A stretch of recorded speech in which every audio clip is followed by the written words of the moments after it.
सीधे आपको ले चलते हैं वाराणसी, जहां सीएम योगी आदित्यनाथ लाइव आ रहे हैं। क्या कुछ कह रहे हैं, चलिए आपको सुनाते हैं। पवित्र तीर्थ स्थल अपने वैभव के साथ विकास की एक नई यात्रा को लेकर के आगे बढ़ रहे हैं। इन सब के जो प्रेरक शक्ति है, भारत के यशस्वी प्रधानमंत्री श्री नरेंद्र मोदी जी के प्रति मैं इस अवसर पर उत्तर प्रदेश वासियों की ओर से आभार व्यक्त करते हुए उनका मैं अभिनंदन करता हूं। इस आयोजन में प्रदेश की माननीय राज्यपाल महोदया का भी मैं हृदय से अभिनंदन करते हुए आप सभी सम्मानित श्रद्धालु जनों का इस अवसर पर मैं सभी को प्रति अपनी बधाई और शुभकामनाएं भी देता हूं। मित्रों, आज का यह कार्यक्रम भारतीय सांस्कृतिक चेतना, आध्यात्मिक परंपरा, राष्ट्रीय आत्मगौरव के पुनर्जागरण का एक शंखनाद है। सोमनाथ स्वाभिमान पर्व का यह आयोजन हमें भारत की जड़ों से जोड़ने का एक अभिनव प्रयास है। काशी विश्वनाथ धाम में यह आयोजन अपने आप में भारत की सनातन परंपरा, सांस्कृतिक एवं आध्यात्मिक एकात्मता का भी प्रतीक है। प्राचीन काल से ही हम सब इस बात का उद्घोष करते रहे हैं कि यतो धर्मस् ततो जयः।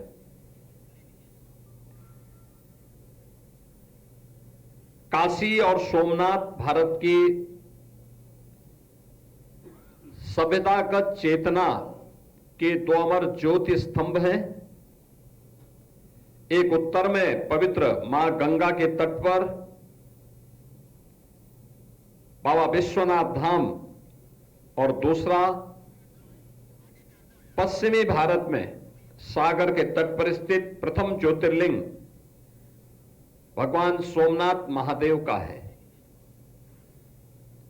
एक और जहां गंगा तट पर काशी ने सनातन की आध्यात्मिक धारा को अछोड़े रखा है, वहीं दूसरी ओर सोमनाथ ने समुद्र तट पर भारत की स्वाभिमान और पुनर्जागरण की लौ को हजारों वर्षों तक प्रज्वलित रखा है। सोमनाथ मंदिर भारत की सभ्यता के उस अमर आदर्श का प्रतीक है जहां धर्म, संस्कृति, इतिहास और राष्ट्रीय अस्मिता एकात्म भाव से अभिव्यक्त होते हैं। सोमनाथ और काशी दोनों ही इतिहास से हमें एक संदेश देते हैं कि सनातन संस्कृति पर आक्रमण हो सकते हैं, लेकिन उसे पराजित नहीं किया जा सकता। विनाश क्षणिक होता है, जबकि सृजन शाश्वत होता है।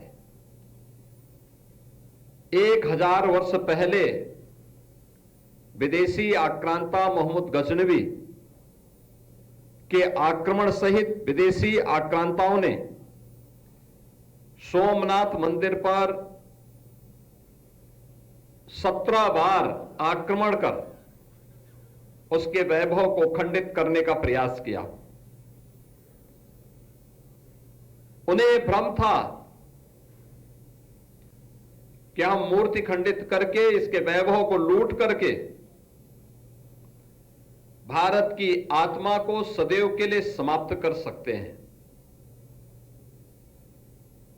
यह केवल सोमनाथ महादेव के मंदिर के साथ नहीं हुआ। भारत के अंदर हजारों सनातन के प्रतीक पवित्र स्थलों के प्रति, उनमें काशी विश्वनाथ धाम भी है। हम सब इस बात को जानते हैं कि मोहम्मद घोरी से लेकर मुगलों तक कई विदेशी आतताइयों ने हमारी इन आध्यात्मिक और सांस्कृतिक पहचान को नष्ट करने का प्रयास किया।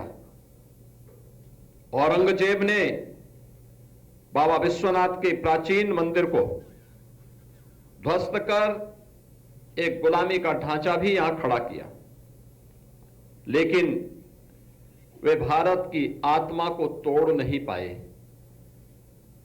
वे ये नहीं समझ पाए कि सनातन केवल मंदिरों की दीवारों में नहीं, अभी तो भारत की चेतना में यह बसता है और भारत की चेतना आत्मा को अजर और अमर मान करके चलती है। यही भारत की अजरता और अमरता का शाश्वत शंखनाद भारत की आध्यात्मिक और सांस्कृतिक विरासत में हम सबके सामने झलकता है। जिन्होंने सनातन को मिटाने का प्रयास किया, आज वे स्वयं मिट्टी में मिल चुके हैं। आज उन आक्रांतों का नाम कोई लेने वाला नहीं, लेकिन काशी विश्वनाथ धाम हो या सोमनाथ महादेव का मंदिर, ये दोनों भारत के गौरव के प्रतीक बनकर के भारत के स्वाभिमान की गाथा को आगे बढ़ाने का काम कर रहे हैं।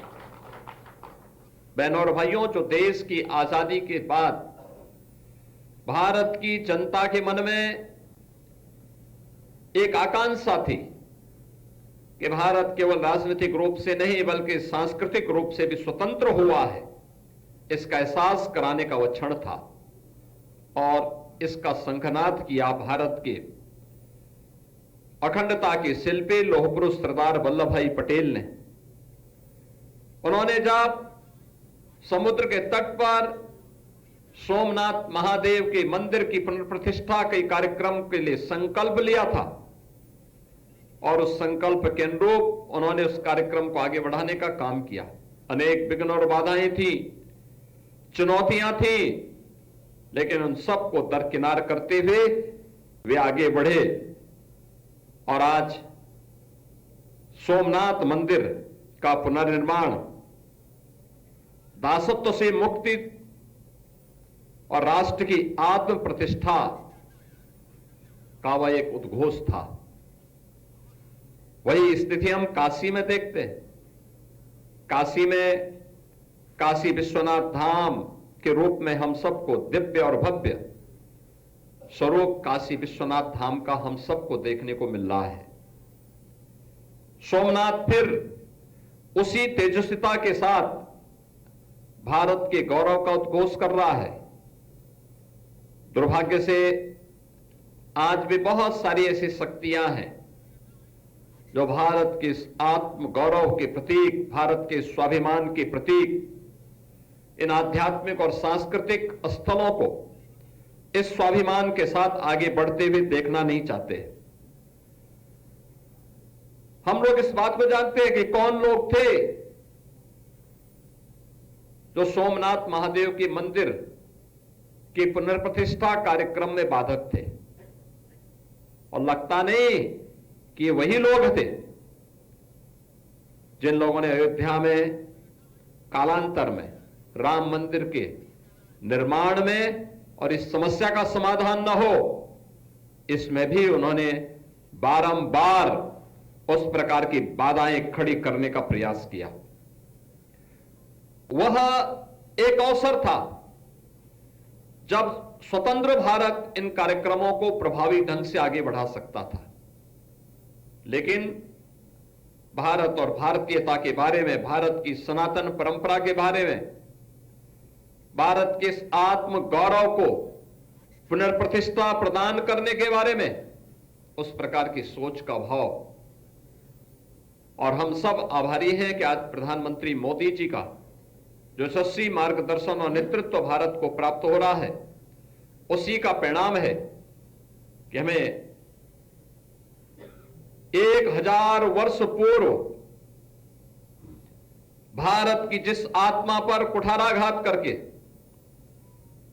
उसे विखंडित और नष्ट करने की कुत्सित चेष्टा के साथ एक विदेशी आक्रांत आया था, आज हम सब सोमनाथ महादेव के स्वाभिमान पर्व के साथ ही उसकी पुनर्प्रतिष्ठा के अमृत पर्व के साथ जोड़ करके काशी विश्वनाथ धाम में इस आयोजन के कार्यक्रम को अपनी आंखों से साक्षात दर्शन कर रहे हैं। इस अवसर पर हम सबको इस बारे में देश के प्रथम राष्ट्रपति डॉक्टर राजेंद्र प्रसाद जी के इन शब्दों को जब उन्होंने आज से 75 वर्ष पहले जब सोमनाथ महादेव मंदिर के पुनर्प्राण प्रतिष्ठा समारोह में जाकर के तत्कालीन सरकार के विरोध के बावजूद उन्होंने उस कार्यक्रम का हिस्सा बने थे, उन्होंने जो बातें उस समय कही थी वह अत्यंत प्रासंगिक है। और वह उन्होंने उस समय कहा था कि भौतिक वस्तुओं को कुछ समय के लिए क्षतिग्रस्त किया जा सकता है, उसको विखंडित किया जा सकता है, लेकिन आक्रांता ये भूल गए कि भारत की आत्मा अजर है, अमर है और शाश्वत है, और उसी शाश्वत प्रतीक का स्वरूप है भारत के देवस्थल, भारत के आध्यात्मिक और सांस्कृतिक केंद्र सोमनाथ स्वाभिमान पर्व, उसी का प्रतीक है। आज के इस अवसर पर मैं सोमनाथ स्वाभिमान पर्व के अवसर पर आप सभी को, उत्तर प्रदेश वासियों को, प्रत्येक उस श्रद्धालु को जो इस भारत की एकता के प्रतीक द्वादश ज्योतिर्लिंगों की इस पावन परंपरा के प्रति श्रद्धान्वित होता है, प्रत्येक सनातन धर्मावलंबी को इस पावन पर्व की मैं हृदय से बधाई देते हुए माननीय राज्यपाल महोदय का हृदय से स्वागत और अभिनंदन करता हूं। धन्यवाद। नमः पार्वती पति।